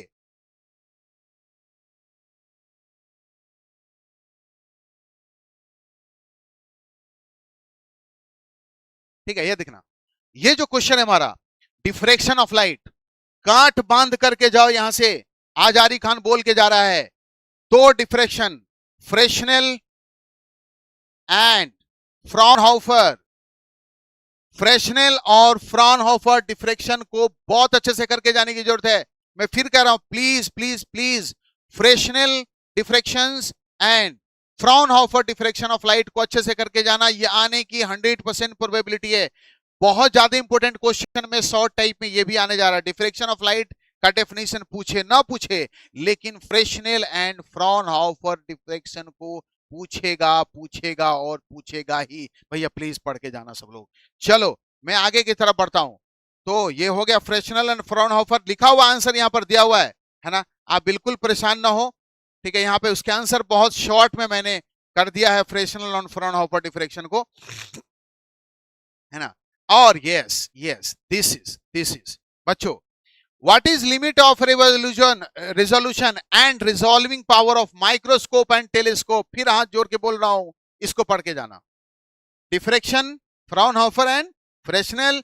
और आज ही इसको रिवाइज बहुत शॉर्ट में लिखा गया, देखिए 4 लाइन का ये आंसर है, 4 लाइन का ये आंसर है ना। बोला पहला लिमिट ऑफ रिजोल्यूशन क्या है, कर लेना है ना। रिजॉल्विंग पावर क्या है, कर ले। किसी एक का पूछेगा, या माइक्रोस्कोप का पूछे या फिर किसका पूछे आपसे, टेलीस्कोप का पूछे, है ना। तो ये हो गया हमारा पूरा का पूरा ये VVI. This is very very important, VVI, ये बहुत ज्यादा इंपॉर्टेंट है। आगे की तरफ बढ़ते हैं हम। देखिए सारा आंसर को बहुत सुंदर तरीके से मैंने यहां पर सजा दिया है। रिजॉल्विंग पावर, है ना, लिमिट ऑफ रिजोल्यूशन। आइए आइए आइए आइए, ओ हो, जनाब इंतहा हो गई इंतजार की। इसी क्वेश्चन का मैं वेट कर रहा था यहां पर, है ना। हाँ, सारे क्वेश्चन एक ही पीडीएफ में है, सारे क्वेश्चन एक ही पीडीएफ में, आप बेफिक्र रहें, ठीक है। बहुत सिंपल लैंग्वेज में दिया गया है। इंतहा हो गई इंतजार की, इस क्वेश्चन का मैं वेट कर रहा था। व्हाट इज पोलराइजेशन, पोलराइजेशन क्या है। अगर पोलराइजेशन नहीं पूछेगा तो पूछेगा कोई एक पोलराइजर के बारे में, है ना। पोलरॉइड्स पूछ देगा, निकोल प्रिज्म पूछ देगा, है ना। तो यहां से क्या क्या पूछ सकता है, व्हाट इज पोलराइजेशन पूछ दिया तो बल्ले बल्ले। नहीं पूछेगा तो क्या पूछेगा, व्हाट इज पोलराइजर। वो नहीं पूछेगा तो क्या पूछेगा, what is law of malleus. वो नहीं पूछेगा तो क्या पूछेगा, राइट ब्रिस्टल लॉ। बोलेगा सर कोई भी नहीं पूछेगा, ऐसा नहीं हो सकता, ऐसा हो ही नहीं सकता। मैं बहुत कम शॉर्ट टाइप पे बात कर रहा हूं आपके साथ, मैं बहुत कम शॉर्ट टाइप पे डिस्कस कर रहा हूं मैं। और मैंने पहले ही कहा, या तो पोलराइजेशन पूछे, या पोलराइजर पूछे, या लॉ ऑफ मैलस पूछे, या फिर क्या पूछे, ब्रिस्टल्स लॉ पूछे। अच्छे से करके जाइएगा। बहुत आसान शब्दों में मैंने यहां पर इसको लिखा दिया है, बहुत सुंदर तरीके से मैंने लिखा दिया, देखिएगा। बहुत बहुत सुंदर तरीके से लॉ ऑफ मैलस को एकदम शॉर्ट तरीके से। देखिए ब्रिस्टल लॉ को कितना छोटा मैंने लिखा है, ये ब्रिस्टल लॉ है, देखिए ये ब्रिस्टल लॉ है इतना सा। ये जो चीज देख रहे हैं आप, ये हमारा लॉ ऑफ मैलस है, बहुत छोटा सा, है ना। तो इतना ही करके जाना है, कुछ ज्यादा नहीं। इतना शॉर्ट टाइप करने की जरूरत नहीं, इतना इतना इतना 200 400, अरे नहीं। आई श्योर यू यहीं से आएंगे। बोलोगे सर इतना कम बता रहे हैं, कहीं फंस तो नहीं जाएंगे। फंसे तो तुम्हारी किस्मत है भाई, बट आएंगे यहीं से, तुम बेफिक्र रहो, ठीक है। अब हम लोग अगले क्वेश्चंस की तरफ चलते हैं। अगले क्वेश्चन की तरफ हम लोग बात करते हैं। वेव ऑप्टिक्स हो गया हमारा, ऑप्टिक्स हो गया, और हमारा लॉजिक गेट्स हो गया, हमारा इलेक्ट्रोमैग्नेटिक वेव हो गया, हमारा मॉडर्न हो गया। अब हम लोग बात करने जा रहे हैं बहुत इंपॉर्टेंट मैग्नेटिज्म की। मैग्नेटिज्म की हम बात करेंगे, दिस इज वेरी इंपॉर्टेंट। मैंने पहले ही कहा आपसे कि अगर अगर आपके ऑप्टिक्स अगर आपके ऑप्टिक्स बहुत अच्छे हैं, ठीक है, और अगर आपका मैग्नेटिज्म बहुत अच्छा है, तो आपका पेपर बहुत अच्छा है, मैं आपको श्योर करूं, बहुत बढ़िया जाने वाला। ठीक है, आइए हम लोग देखते हैं कि भाई मैग्नेटिज्म की कहानी क्या है। आइए इसको समझने की कोशिश करते हैं। इलेक्ट्रोडायनेमिक्स लिखा मैंने, इसमें पूरे का पूरा मैग्नेटिज्म है हमारा। ठीक है, मैग्नेटिज्म में बच्चों बच्चों बच्चों बच्चों बच्चों बच्चों बच्चों बच्चों चलिए हम लोग कहानी पर बात करते हैं। आपसे पूछा जा सकता है बायोट सेवर्ट लॉ क्या है। बारी बारी से पहले थोड़ा सा ये लॉन्ग टाइप, यहां से शॉर्ट टाइप क्वेश्चन पूछे जा सकते हैं। आता हूं, एक मिनट। टॉर्क का टॉर्क का जो फॉर्मूला यहां पर आप देख रहे हैं, टॉर्क के फॉर्मूला से यहां से न्यूमेरिकल डेरिवेशन पूछे जा सकते हैं। शॉर्ट टाइप का कोई गुंजाइश नहीं है यहां पर, है ना। ठीक है, यहां से क्वेश्चंस आपसे पूछे जा सकते हैं F is equal to q into v cross B, but नहीं पढ़ के नहीं भी जाओगे तो चलेगा। आइए कहानी को आगे बढ़ाते हैं हम। जो पढ़ के आपको जाना है, आपसे पूछेगा state and explain Biot Savart law. Long type का तो जो आना आना है, शॉर्ट टाइप में ये भी आ सकता है भैया। मैं अभी सिर्फ शॉर्ट के लिए बात कर रहा हूं और ऑब्जेक्टिव के लिए लॉन्ग की बात हो चुकी है। शॉर्ट में सिर्फ क्या क्या पढ़ के जाएं, और इसको इतना कम अगर नहीं पढ़ के जा रहे हो, देखो मुश्किल से भी 12-13 क्वेश्चन ही मैंने शॉर्ट कराए हैं, 14। ठीक है, ये 15वां होगा, बहुत होगा। तो state and explain Biot Savart law. Biot Savart law को बहुत अच्छे से करने की आवश्यकता है आप लोगों को। प्लीज प्लीज प्लीज बहुत अच्छे से कीजिएगा सारे लोग, है ना। तो ये हो गया हमारा शॉर्ट टाइप के लिए। आगे हम पढ़ते हैं। इसके लॉन्ग टाइप से हमको कोई मतलब नहीं है ना।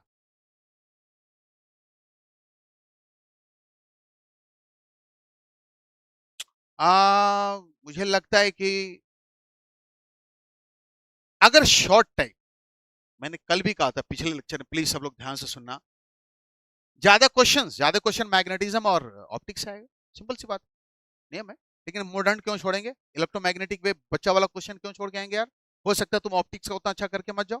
जितने मैंने क्वेश्चन ईएमआई से 2-3 क्वेश्चन ही दिए हैं, मॉडर्न से कितना क्वेश्चन दिया मैंने। लॉजिक गेट से क्या क्वेश्चन आएगा, गेट आएगा, एक पूछ देगा आपको convert the binary to decimal, decimal to binary, यही रहेगा और क्या रहेगा, कुछ नहीं रहेगा उसमें, इससे ज्यादा कुछ नहीं रहता। तो उसको भी करके जाना है। ये देखो सब लोग, अगर मैग्नेटिज्म से ऑब्जेक्टिव सॉरी शॉर्ट टाइप आ सकता तो ये ऑब्जेक्टिव ही आ सकता है। डायामैग्नेटिक सब्सटेंस की प्रॉपर्टी पूछ सकता है, पैरामैग्नेटिक सब्सटेंस की प्रॉपर्टी पूछ सकता है, फेरोमैग्नेटिक सब्सटेंस की प्रॉपर्टी पूछ सकता है। ठीक, या पूछ सकता है difference between, write two difference between dia and para. ठीक है, आपसे पूछ सकता है हिस्टेरेसिस, एक्सप्लेन हिस्टेरेसिस लूप, है ना। हिस्टेरेसिस लूप क्या है ना। या आपसे 2 नंबर में हो, ये तो यार 2 marks very important. What is coercivity, what is retentivity, 2 marks very important. पूछ सकता है आपसे, हिस्टेरेसिस लूप भी आपसे पूछा जा सकता है कि बताइए क्या है। तो यहां से कितने 2 टाइप के क्वेश्चन आ सकते हैं। Dia, what is diamagnetic, what is paramagnetic, है ना, what is ferromagnetic substance, state hysteresis loop, या व्हाट इज मैग्नेटिक ससेप्टिबिलिटी। पूछता है, खूब पूछता है 2 मार्क्स, बढ़िया से पूछेगा। व्हाट इज मैग्नेटिक ससेप्टिबिलिटी, आपसे पूछेगा कॉर्सिविटी क्या है, कॉर्सिविटी किसको कहते हैं, और आपसे पूछेगा कि रिटेंटिविटी किसे कहते हैं। तो मुझे लगता है अब इन सब में सबसे ज्यादा क्या क्या हो सकता है, तो डाया, पैरा, फेरो, या फिर कॉर्सिविटी एंड रिटेंटिविटी। डाया, पैरा, फेरो, या फिर कॉर्सिविटी एंड रिटेंटिविटी। इसको बहुत अच्छे से आपको करने की जरूरत है। ठीक है, अब जरा गौर से देखिए, हम आगे की तरफ बढ़ रहे हैं। ये अगर आपका हो गया, अब देखिए आपसे क्या क्या पूछ सकता है। शॉर्ट को मैंने स्पेशली डिजाइन किया है। आपसे पूछ सकता है describe terrestrial magnetism. Terrestrial magnetism मतलब बीएच बीवी में relation, angle of deep, angle of declination, इसको अच्छे से करके जाएगा। वहां से न्यूमेरिकल भी रहता है, बीवी और बीएच के बीच के रिलेशन के, एंगल ऑफ डीप टेंडल का जो फॉर्मूला होता है वहां से न्यूमेरिकल आए हैं, बीआर बंडू 2-3 बार। तो प्लीज इसको बहुत अच्छे से करके जाना है। टेरेस्टेरियल मैग्नेटिज्म कहने का मतलब है, आंसर नीचे दिया हुआ है, आप अच्छे से एंगल ऑफ डेक्लिनेशन पढ़ लेंगे, आप अच्छे से एंगल ऑफ डीप पढ़ लेंगे, आप अच्छे से बीएच और बीवी पढ़ लेंगे, बस हो गया। अगला पूछा है, वही तो जो मैंने भी कहा कि डायमैग्नेटिक सब्सटेंस का प्रॉपर्टी बता दीजिए, बता देना है, कोई प्रॉब्लम नहीं है, कोई दिक्कत नहीं है यहाँ पर, है ना। अच्छा, नहीं रिटेंटिविटी तो आना है, ये रिटेंटिविटी तो यहाँ से आनी है, कोई दिक्कत नहीं है। परमिएबिलिटी पूछता है, बट आप नहीं भी करके जाएंगे तो चलेगा। आप मैग्नेटिक ससेप्टिबिलिटी और रिटेंटिविटी करके चले जाइएगा शॉर्ट टाइप में, जब भी मैं कॉर्सिविटी और रिटेंटिविटी की मैं बात आप लोगों को बता रहा था। ठीक है, आगे की तरफ अगर मैं बढ़ूं, अगले क्वेश्चन की तरफ अगर मैं चलूं, देखिएगा, ओए होए होए होए होए होए होए भाई, इसको मत छोड़ के जाना प्लीज प्लीज, हाथ जोड़ के बंधु। नहीं, व्हाट इज क्यूरी लॉ या क्यूरी वीज लॉ भी पूछता है, क्यूरी लॉ या क्यूरी वीज लॉ भी पूछेगा, है ना। Right any three properties of ferromagnetic material, ये तो मैंने पहले कहा, डाया पैरा फेरो, इसमें से प्रॉपर्टीज पूछेगा। तो आपको नया क्या ऐड ऑन मिला है कि क्यूरी लॉ किसको बोलते हैं, what is Curie law, Curie law क्या है हमारा, इसको बहुत अच्छे से करके जाने की आपको जरूरत है ना। आइए आगे बढ़ते हैं हम लोग। इससे सवाल पूछे जा सकते हैं बट आप पढ़ने की आवश्यकता नहीं है, ठीक है। आप नहीं भी पढ़ोगे तो चलेगा, नहीं भी पढ़ोगे तो चलेगा, नहीं भी पढ़ोगे तो चलेगा, नहीं भी पढ़ोगे तो चलेगा, है ना। इसको आप इफेक्टिव लेंथ, ये क्वेश्चंस, हाँ, ये क्वेश्चंस दोस्त बहुत वीवीआई है। मैग्नेटिक लाइन ऑफ फोर्स क्या है, नॉर्थ पोल से साउथ पोल बाहर की तरफ निकलता है, अंदर से साउथ पोल से नॉर्थ पोल जाता है, इसको अच्छे से कर लेना है ना। और इसमें मैग्नेटिक डाइपोल मोमेंट क्या है, what is magnetic moment, right any two properties of magnetic line of force, है ना। इफेक्टिव लेंथ और एक्चुअल लेंथ क्या है। तो मुझे लगता है कि ये भी क्वेश्चन हमारा वीवीआई है, यहां से भी क्वेश्चन आने की संभावनाएं हैं। इसको आप प्लीज बहुत अच्छे से करके जाइएगा, खास करके जिन लोगों ने रिवाइज कर लिया है, लास्ट में बस अब इसी को रिवाइज करना है आपको, और कुछ भी नहीं। आगे की तरफ बढ़ते हैं। टेंजेंट लॉ का क्वेश्चन रहता है, टेंजेंट लॉ के क्वेश्चन रहते हैं, व्हाट इज टेंजेंट लॉ, ये और कुछ भी नहीं रहेगा, है ना। टेंजेंट लॉ क्या है, what is tangent law, please VVI, और हाँ, एक और वीवीआई दिख गया, soft and hard magnetic material. यहां से थोड़ा सा इलेक्ट्रोमैग्नेट का भी डेफिनेशन देख ना, soft magnetic material, hard magnetic material और इलेक्ट्रोमैग्नेट, इन तीनों का डेफिनेशन को आप अच्छे से देख करके जाइएगा, है ना। आगे बढ़ते हैं, लिखा ही हुआ है यहाँ पर लिखा ही है मैंने, देख लिया, what is permanent magnet and electromagnet. यहां से भी 2 नंबर के क्वेश्चन पूछे जाएंगे, ध्यान से सब लोग सुनना सारे बच्चे, है ना। And the next one what is magnetic flux, of course इसके एसआई यूनिट बहुत इंपॉर्टेंट, मैग्नेटिक फ्लक्स क्या है और इसके एसआई यूनिट क्या है, इसको बहुत अच्छे से करके जाने की जरूरत है। ये सवाल भी काफी हॉट क्वेश्चन रहेगा और ये प्रूफ करने के लिए रहेगा, E बराबर BLV, मोशनल ईएमएफ, इसको प्लीज अच्छे से करके जाइएगा। E is equal to BLV, ये जो हमारा प्रूफ डेट मोशनल ईएमएफ पूछेगा तो पूछ सकता है, बहुत दिन हो गया है नहीं पूछा है, 4 लाइन का प्रूफ है, दिया हुआ है यहाँ पर आंसर में, पीडीएफ आराम से आप ले लीजिएगा, मैं भी टेलीग्राम पे उसको अपलोड कर देता हूँ, आप तुरंत ले लीजिए वहां से पीडीएफ, कहीं कोई प्रॉब्लम नहीं है। मैं यहाँ से लेक्चर खत्म करूंगा और वहां पर सारा पीडीएफ अपलोड होगा, है ना। अगला है व्हाट इज ईडी करंट, ये भी इंपॉर्टेंट है, ये भी इंपॉर्टेंट है बच्चों, ईडी करंट क्या है, और इसमें एक लाइन और आप ऐड कर लेना, how eddy current can be reduced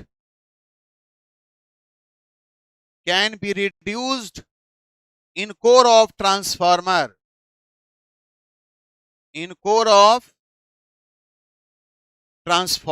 यानी ट्रांसफार्मर के कोर में ईडी करंट को हम लोग किस तरह से रिड्यूस कर सकते हैं, नंबर 1। नंबर दूसरी बात है ईडी करंट क्या है और इसको हम लोग ट्रांसफार्मर के कोर में किस तरह से रिड्यूस कर सकते हैं, प्लीज इसको बहुत अच्छे से करने की जरूरत है, ध्यान से सब लोग सुनिएगा, है ना।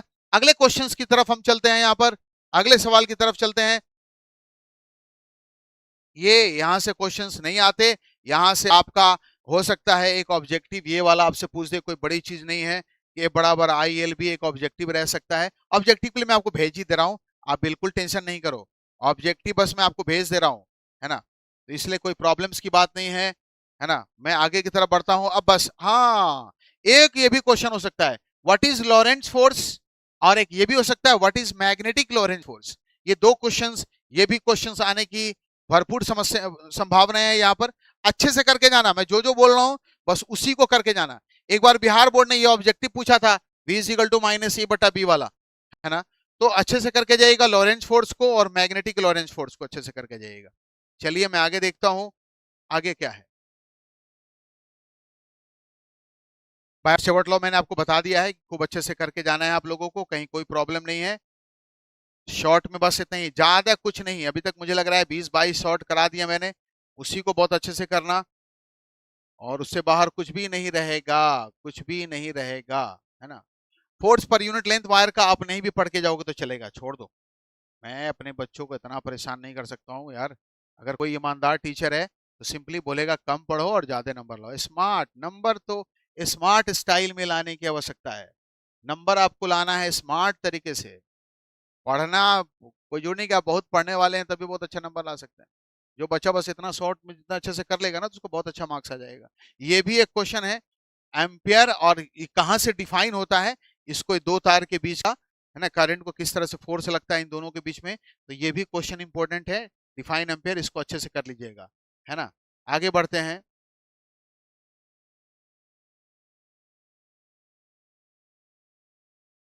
हाँ, एक क्वेश्चन जो आ सकता है वो ये है कि आपसे पूछ सकता है एग्जाम में, व्हाट इज ट्रोआइड।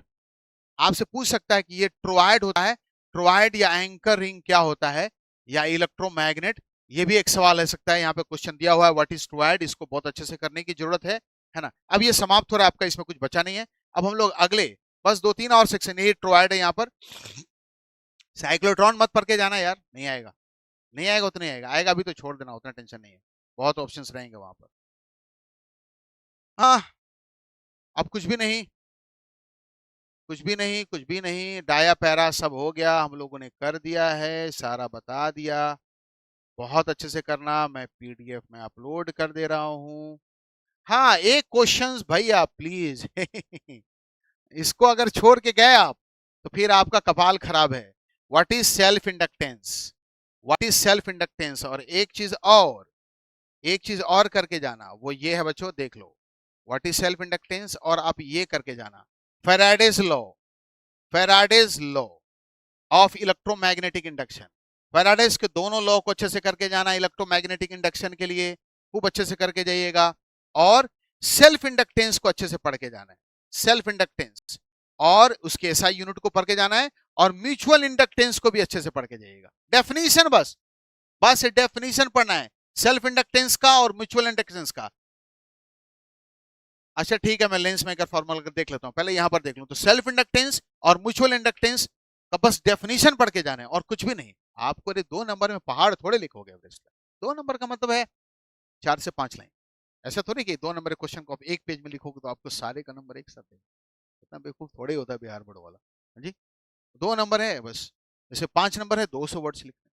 2 नंबर है, 20 से 25 वर्ड लिखने, हो गया काम खत्म। 20 वर्ड बहुत हो गया, ठीक है, बस वो डेफिनेशन लिखना है।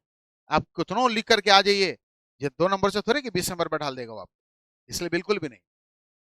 चलिए हम लोग कहानी को आगे बढ़ाते हैं। ट्रांसफॉर्मर से शॉर्ट टाइप पूछेंगे। ट्रांसफॉर्मर पूछेगा आपसे एग्जाम में, किस सिद्धांत पर काम करता है, ट्रांसफार्मर किस प्रिंसिपल पे काम करता है, तो आपको जवाब देना होगा ये प्रिंसिपल ऑफ म्यूचुअल इंडक्शन के सिद्धांत पे काम करता है। डेफिनेशन तो ट्रांसफार्मर का नहीं पूछेगा, आपसे पूछेगा कि स्टेप अप ट्रांसफार्मर किसे कहते हैं।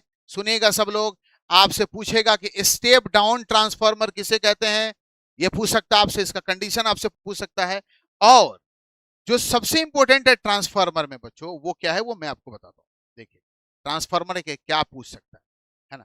ये ऑब्जेक्टिव है कि स्टेप अप ट्रांसफार्मर में है तो उसमें नंबर ऑफ टर्न किसका ज्यादा होगा, स्टेप डाउन में नंबर ऑफ टर्न किसका ज्यादा होगा, है ना। तो ये सारी चीजें आपको थोड़ी ध्यान देनी होंगी। आपसे पूछेगा दिस इज ये यार कुछ ज्यादा ही इंपॉर्टेंट है। Energy loss in transformer, transformer में एनर्जी लॉस कितना होगा, तो आपके सामने है, ये कॉपर लॉस है, एडी करंट लॉस है, हिस्टेरेसिस लॉस है लॉस है ना।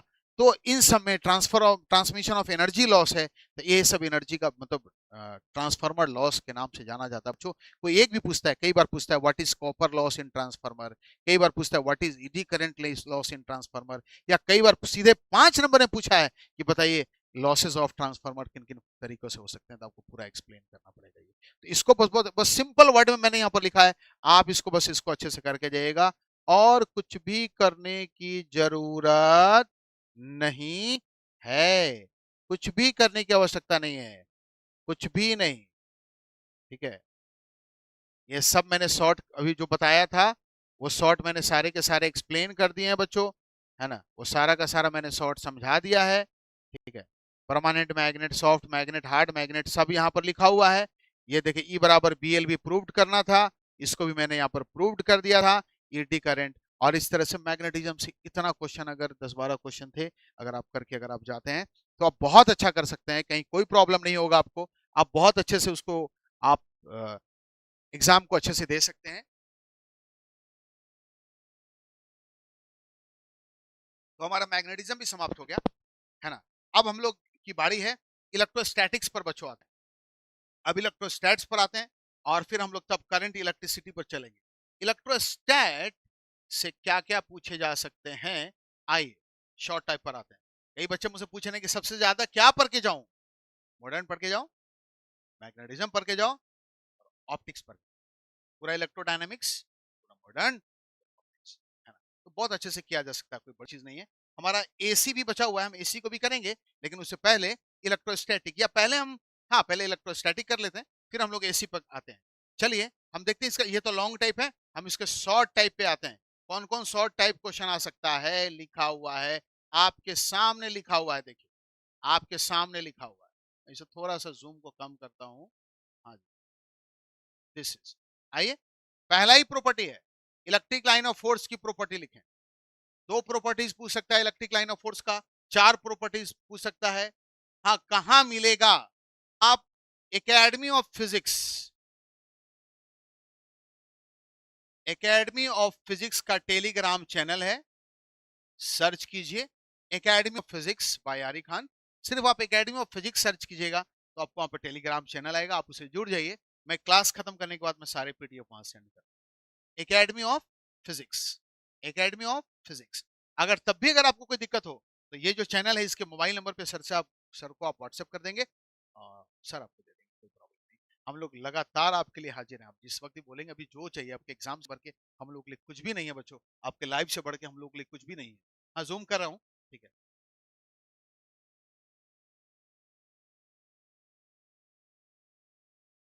हाँ नहीं, कि बच्चे ने पूछा पेज भरने से ज्यादा मार्क्स थोड़ी मिलता है, नहीं यार क्यों मिलेगा, तुम टू द पॉइंट आंसर करो। लॉन्ग टाइप जब भी आंसर करना पॉइंट वाइज करना, शॉर्ट टाइप क्योंकि जो टीचर जो कॉपी चेक करते हैं ना, तो वो अगर तुम एक रिदम में लिखोगे ना तो उनको बहुत मजा नहीं आता है। लेकिन अगर यही चीज को अगर तुम पॉइंट वाइज करके तुम लिखते हो, भाई लॉन्ग टाइप में अगर मुझसे कोई सवाल किया गया, अगर हम पॉइंट वाइज करके अगर तो फिर टीचर वहां पे अच्छे से उसको पढ़ने में बड़ी आसानी होती है ना। तो पॉइंट वाइज तुम कितना भी लेंदी लिख दो, राम कहानी थोड़े है कि 5 नंबर के क्वेश्चन को तुम 5 पेज में लिखोगे तो तुमको 20 नंबर देगा, पेज भरने से नंबर नहीं मिलता। चलो आगे बढ़ते हैं। तो आप इस टेलीग्राम चैनल पे आकर के आप उसे ले सकते हैं, कोई प्रॉब्लम नहीं है, सारे पीडीएफ में आपको दे दूंगा।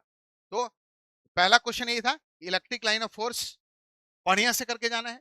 और अच्छा ये देखिए, define electric dipole moment, electric dipole moment क्या होता है और इसकी एसआई यूनिट क्या होती है, बहुत अच्छे से करके जाना है।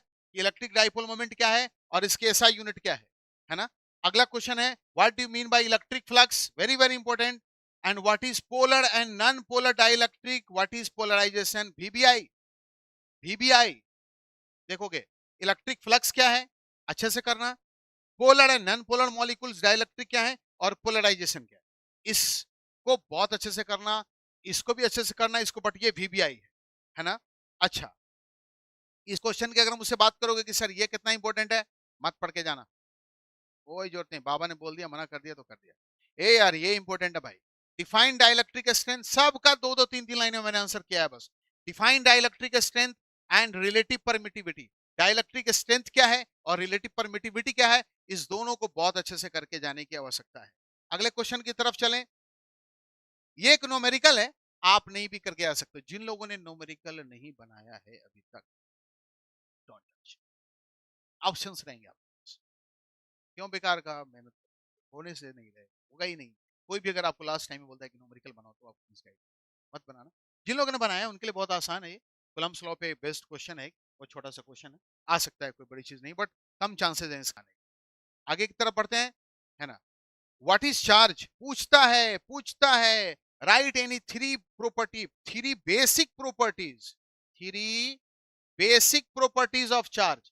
चार्ज की किसी दो बेसिक प्रॉपर्टीज को पूछेगा, तीन तो नहीं पूछेगा, 5 नंबर में तीन बेसिक प्रॉपर्टीज का एक्सप्लेनेशन बड़ा 8-10 लाइन हो जाएगा। तो सिर्फ 2 बेसिक प्रॉपर्टीज आपसे पूछेगा, 2 लाइन, कितने लाइन हो गए आपके? 4। ना घबराना नहीं है, घबराना। 50 वर्ड 2 मार्क्स में नहीं, 50 वर्ड 2 मार्क्स में नहीं, नहीं उतना लिखने की जरूरत नहीं है। नो नो नो, 25 वर्ड्स, 25 से 30 वर्ड इज एनफ। 50 वर्ड पे मुझे लगता है वेस्टेज ऑफ टाइम होगा। नहीं, टू द पॉइंट लिखिए, टू द पॉइंट लिखिए सर। चलिए आगे बढ़ते हैं। आगे क्वेश्चन अगला है, is there any energy loss? Yes, energy loss sharing of charge में, ये बड़ा VBI है। शेयरिंग ऑफ चार्ज में एनर्जी लॉस को एक्सप्लेन करें, बिल्कुल आने की पूरी संभावना है। खूब अच्छे से करना है इसको, खूब बढ़िया से करना है। हम अगले क्वेश्चन की तरफ जाते हैं। And this is very important, very very important. What you mean by EQ potential surface? बहुत important. Right any 2 properties of electric line of force, तो पहले ही हो गया। आपको बस यहां पर ये वाला आंसर करके जाना है, बहुत आसान है, मैंने आंसर कर दिया है। What do mean by EQ potential surface? EQ potential surface क्या होता है, उसको बहुत अच्छे से करके जाना है। ठीक है, ये भी क्वेश्चन पूछे जा सकते हैं। What is the limitation of Coulomb's law? Coulomb's law के लिमिटेशंस क्या है, आप इसको भी बहुत अच्छे से करके जा सकते हैं। बहुत अच्छा आ सकता है यहाँ से, है ना। यहाँ से भी 2 नंबर के questions. What is the limitation of Coulomb's law? सब लोग जानते होंगे, Coulomb's law is only valid for point charge, इतना ही लिखना है। This law is valid for point charge only, बस ये आंसर है। तो कई बार बच्चे ने पूछा ना कि सर मैं 50 वर्ड में लिखता हूँ, 30 क्वेश्चंस बता दिए सर। हाँ, अब एक बात बताओ यार, शॉर्ट टाइम में 30 क्वेश्चन भी नहीं बताओ, मैं भगवान हूँ क्या? ये नहीं बोलते अपुनिच भगवान है, नहीं भाई, ऐसा नहीं है। अगर 30 क्वेश्चन, अगर शॉर्ट टाइप में अगर 30-40 क्वेश्चन, अब इससे कम कोई क्या बता सकता है? कोई भी प्लेटफॉर्म यहाँ 200-200 क्वेश्चन बता रहे हैं, वो तो मेरे ऐसा गट से कितना कम क्वेश्चन बता रहा हूँ। तुम लोग छोटे भाई बहनों सब, डर भी रहता है कि शायद एक नंबर भी तुम लोग को कम नहीं आना चाहिए। सर्टिफिकेट चम चम करना चाहिए। अपने पेरेंट्स को गिफ्ट क्या दोगे यार? सर्टिफिकेट पे चमकता हुआ मार्क्स आना है, क्यों नहीं आना है? वो जो 4-5-6 क्वेश्चन लॉन्ग टाइप में अच्छा वाला वाला वो, और जो यहाँ से टिक मार रहा हूँ ना ये वाला, इसको बच्चे से करके जाओ। इसके बाद तुम्हारा कपाल ही खराब होगा तो कुछ छूट जाए। अब जो कुछ छूट जाए 2-4 नंबर, तो उसको तो फिर हम लोग कुछ कर नहीं सकते यार, है ना, उसको तो फिर कुछ किया नहीं जा सकता है। ठीक है, ये लिमिटेशन ऑफ कूलम्स लॉ को कर लीजिएगा, न्यूमेरिकल करने की कोई जरूरत नहीं है। ठीक है, ये था हमारा इलेक्ट्रोस्टैट। ठीक है, ये था हमारा इलेक्ट्रोस्टैट। और अब 2 बच गए, एक करंट और एक हमारा AC। पहले करंट को कर लेते हैं, फिर हम लोग AC की तरफ हम लोग चलेंगे, है ना। चलिए हम लोग करंट की तरफ चलते हैं।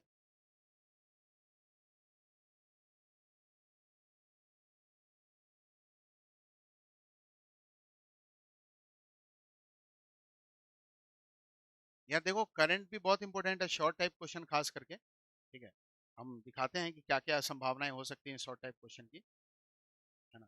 ये देखो, बहुत डिटेल में हम लोग जाएंगे अभी यहाँ पे, क्योंकि इसमें शॉर्ट, इसमें काफी कुछ आने की संभावना है। पहला क्या बोला है? Define resistivity. आप अच्छे से पढ़ के जाना, रेसिस्टिविटी क्या है किसी भी कंडक्टर का, और इसका गैप पढ़ के जाना टेम्परेचर के साथ। टेम्परेचर के साथ किसी भी कंडक्टर की रेसिस्टिविटी किस तरह से बदलती है, ये क्वेश्चन आने की संभावनाएं है ना। एक न्यूमेरिकल है, एक तार है, उसकी लंबाई को अगर हम 10% बढ़ा दें तो उसका रेसिस्टेंस कितना परसेंट बढ़ेगा? उसकी लंबाई को अगर हम 10% इंक्रीज कर दें तो उसका रेसिस्टेंस कितना परसेंट बढ़ेगा? अब क्वेश्चन में हो सकता है कि लंबाई को 20% इंक्रीज कर दे, तो ये भी क्वेश्चन न्यूमेरिकल है। What do mean by super conductivity? पूछ सकता है डेफिनेशन कि सुपर कंडक्टिविटी क्या है ना। And what is the limitation of Ohm's law? Ohm's law की लिमिटेशन क्या है? ओम्स लॉ के लिए आपको पता ही होगा, टेम्परेचर कांस्टेंट होना चाहिए, शेप एंड साइज कांस्टेंट होना चाहिए, है ना। ये सब लिमिटेशंस हैं, सारे आंसर्स किए गए हैं, है ना। एक क्वेश्चन जो मुझे लगता है जो बहुत इंपॉर्टेंट है, मुझे जो बहुत लगता है वो बहुत ज्यादा इंपॉर्टेंट है, वो है Joule's effect and Peltier effect. Answer दिया गया है, what is Joule's effect, what is Joule's effect and what is Peltier effect. ये दो जैसे कोई एक क्वेश्चन पूछा जा सकता है कि जूल्स इफेक्ट क्या है और पेल्टायर इफेक्ट क्या है। ये दोनों क्या है ना। अ, दोनों एक साथ तो नहीं पूछ सकते, कोई एक पूछ सकते, व्हाट इज जूल्स इफेक्ट या पेल्टायर इफेक्ट। मुझे लगता है कि this is Peltier effect. 2-3 line का है, अच्छे से करके जाइएगा। कलर कोड ऑफ रेसिस्टर से क्वेश्चंस शॉर्ट टाइप में हो सकते हैं। आपको 4 ठो कलर कोड दे देगा, है ना, बोलेगा बताइए कितना ओम का रेसिस्टर है ये। इसका भी, या इस पे न्यूमेरिकल भी आ सकते हैं। तो इसका भी सॉल्यूशंस दिया हुआ है। आगे की तरफ हम लोग बढ़ते हैं। अगर आप मुझसे बोलते हैं कि सर करंट में सबसे वीबीआई क्या हो सकता है शॉर्ट टाइप, ऐसा कौन सा क्वेश्चन है खान सर जो करंट में वो आने की आपकी तरफ से पूरी संभावना है, तो वो ये क्या है? What do you mean bye mobility? Mobility क्या है? करंट डेंसिटी क्या है? ये डेंसिटी लिखा हुआ है यहाँ पर, density. And what is relation between current density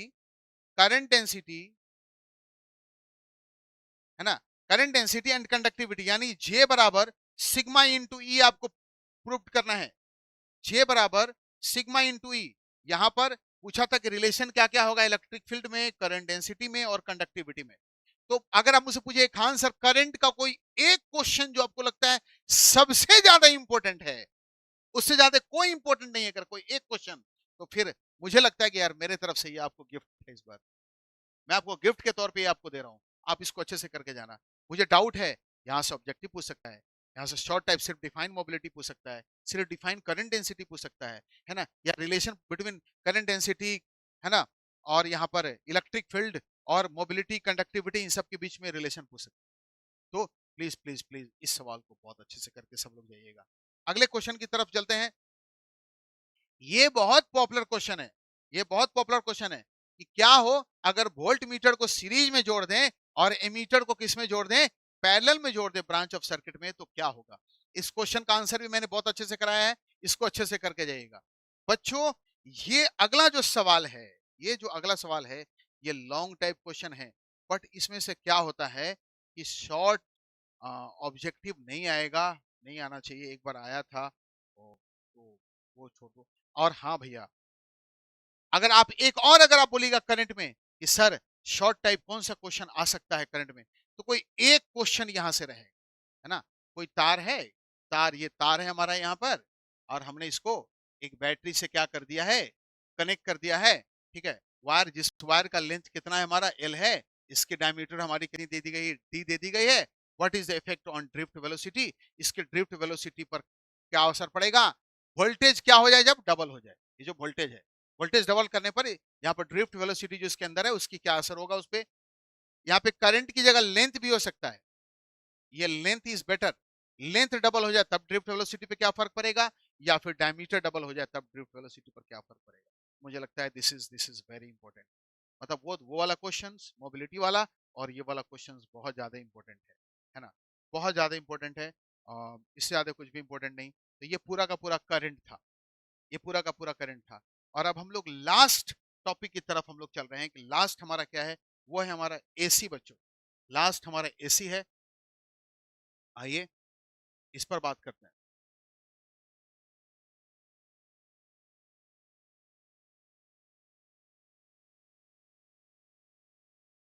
देखिए क्या क्या क्वेश्चन आ सकते हैं, और से देखना क्वेश्चन क्या क्या हो सकता है। व्हाट इज इम्पीडेंस पूछ सकता है, ठीक है। What is resonance and resonating condition in series RLC circuit पूछ सकता है, और से देखिएगा। ये तो लॉन्ग टाइप के लिए मैंने कल गेस पूछ दिया था, है ना बच्चों। क्वालिटी फैक्टर की डेफिनेशन पूछ सकता है ना, और एवरेज पावर का डेफिनेशन पूछ सकता है डिफाइन पावर फैक्टर। जो जो टिक लगा रहा हूं इसको बहुत अच्छे से करके जाने की जरूरत है आप लोगों को, है ना। Quality factor, average power, define power factor. आगे की तरफ अगर हम बात करें,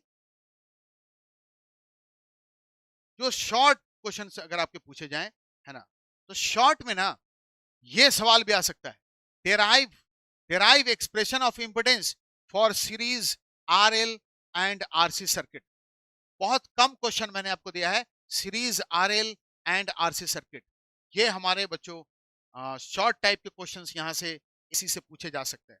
बस ये हमारा पूरा का पूरा, और इसका पूरा का पूरा आंसर यहाँ पर करा दिया गया है। इसमें मुझे लगता है कि एक और क्वेश्चंस अब मेरे तरफ से ऐड कर लेना, वो है वाटलेस करंट। वाटलेस करंट, ये वाटलेस करंट हमारा क्या है, इसको बहुत अच्छे से करके जाने की जरूरत है ना। और वहां पर हमारा खास करके जो आरएलसी सर्किट से संबंधित जो क्वेश्चन है उसको बहुत अच्छे से करके जाने की जरूरत है। इन सबको बहुत अच्छे से करने की आवश्यकता है बच्चों। बस ठीक है, अब हमारा ये पूरा का पूरा ओवर हो रहा है शॉर्ट टाइप। एमसीक्यू का मैं बता देता हूँ कब होगा, है ना। ये हमारा शॉर्ट टाइप ओवर हो रहा है। पूरा का पूरा शॉर्ट टाइप हमारा फिनिश है। आप अभी तुरंत टेलीग्राम से जुड़ जाइए एकेडमी ऑफ फिजिक्स के, या एबीसी साइंस एकेडमी के वो जो मोबाइल नंबर है उस पर व्हाट्सएप कीजिए, तुरंत वहाँ से पीडीएफ आपको मिल जाएगा। लगभग 40 क्वेश्चंस मैंने सॉर्ट किए हैं। मैं नहीं जानता कि बड़े बड़े पोर्टल्स 100 क्वेश्चंस क्यों देते हैं। मुझे लगता है कि अगर आपको मुझ पर विश्वास है और इतने क्वेश्चन पर तो इतने ही करके आप जाइए, और इस पीडीएफ से आप आंसर ढूंढ करके आपके पास सफिशिएंट, आप इतने क्वेश्चन को अगले 10 घंटे में आप तैयार कर सकते हैं। कोई बड़ी चीज़ आपके लिए नहीं है। आपका एग्ज़ाम बहुत अच्छा जाए, यही हमारी प्राथमिकता है। और मैं ऑब्जेक्टिव्स का भी पीडीएफ आपको सेंड करूंगा, और आप बहुत अच्छे से एग्ज़ाम दें, बहुत अच्छे से आप पेपर लिखें, है ना। एक सुंदर आपका पेपर हो, बहुत अच्छे से एग्ज़ाम आपका जाए, यही शुभकामनाएं हैं हमारे लिए। तो मैं पीडीएफ आपको सेंड कर रहा हूँ।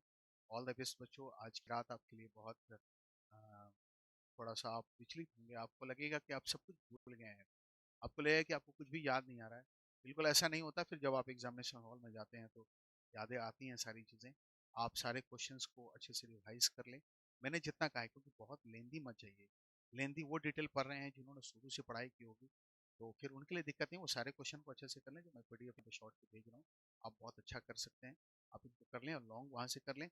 मैं ऑब्जेक्टिव अभी सेंड कर दे रहा हूँ पूरा टेलीग्राम चैनल पर, और पोर्टल पे भी आपके मौजूद होगा। सर को आप व्हाट्सएप करेंगे, सर आपको सेंड कर देंगे, ठीक है। आप बहुत अच्छे से करके जाइएगा, तो उम्मीद करते हैं कि आपका पेपर अच्छा जाना चाहिए। तो ऑब्जेक्टिव का क्लास हम देखते हैं कि ऑब्जेक्टिव क्लास हम कितना देर बाद लगाते हैं, आप अपडेट करेंगे हम, ठीक है। ऑब्जेक्टिव क्लास के लिए क्या क्या हो सकता है, ठीक है। मैं ऑब्जेक्टिव का मैं देख लेता हूँ, मुझे थोड़ा सा रेस्ट का टाइम दीजिए। वीबीआई क्वेश्चंस मैंने करवा दिया है मिस बारी। वीबीआई ऑब्जेक्टिव, ऑब्जेक्टिव का वीबीआई नहीं हो सकता, ऐसा नहीं हो सकता। ऐसा थोड़े कि मैं आपको ऑब्जेक्टिव 100 दूं और 70 आ जाए। ऐसा कोई भी नहीं कर सकता, कोई भी प्लेटफॉर्म नहीं। बट मैं ऑब्जेक्टिव आपको हर टॉपिक का, लगभग 50-50 ऑब्जेक्टिव मैं आपको सेंड कर, 50-60। वीबीआई कहना मुश्किल है। आप मुझसे पूछोगे कि सर, आप मुझसे ये पूछ सकते हैं कि किस टॉपिक का ऑब्जेक्टिव, हाँ, आंसर के साथ एमसीक्यू दे रहा हूँ, आंसर वहां पे दिया हुआ, आंसर के साथ एमसीक्यू। आप मुझसे ये पूछ सकते हैं, आप मुझसे ये पूछ सकते हैं कि सर, अ, किस चैप्टर का ऑब्जेक्टिव को ज्यादा पढ़ा जाए। हाँ, ये एक सवाल है। तो मुझे लगता है गौर से सुनना कि आप ऑप्टिक्स के क्वेश्चंस, ऑप्टिक्स में ऑप्टिक्स के ऑब्जेक्टिव को अच्छे से कर लो, है ना। आप इलेक्ट्रोडायनामिक्स के वहां पे उतने करना जितना मेरी बुक में है, उससे ज्यादा आए तो तुम्हारा किस्मत है। इलेक्ट्रोडायनामिक्स, मॉडर्न और एसी, है ना, और करंट, करंट इतना का ऑब्जेक्टिव करके जाइए ना आप। जो लोग नहीं पढ़े हैं उनके लिए तो इतना कम है, ये तो बहुत कम टाइम में आपका हो जाएगा, ठीक है। हाँ, मैं वही बता रहा हूँ, ठीक है। वही हाई वेट ही मैंने बताया, ठीक है। जो भी जो वेटेज वाले हैं, ये वेटेज वाले हैं, सबसे ज्यादा वेटेज तो इन्हीं दोनों का है, इन्हीं दोनों का वेटेज सबसे ज्यादा है। बट हल्के मत लेना, एक बार मॉडर्न से 12-13 ऑब्जेक्टिव पूछ दिए थे, 14 ऑब्जेक्टिव। ये बिहार बोर्ड में कहना कि वेटेज बड़ा मुश्किल है। इस हिसाब से तो इलेक्ट्रोस्टेट से 8 नंबर क्वेश्चन पूछे जाने चाहिए। बिहार बोर्ड तो 15-15 नंबर के क्वेश्चन पूछ रहा है टोटल।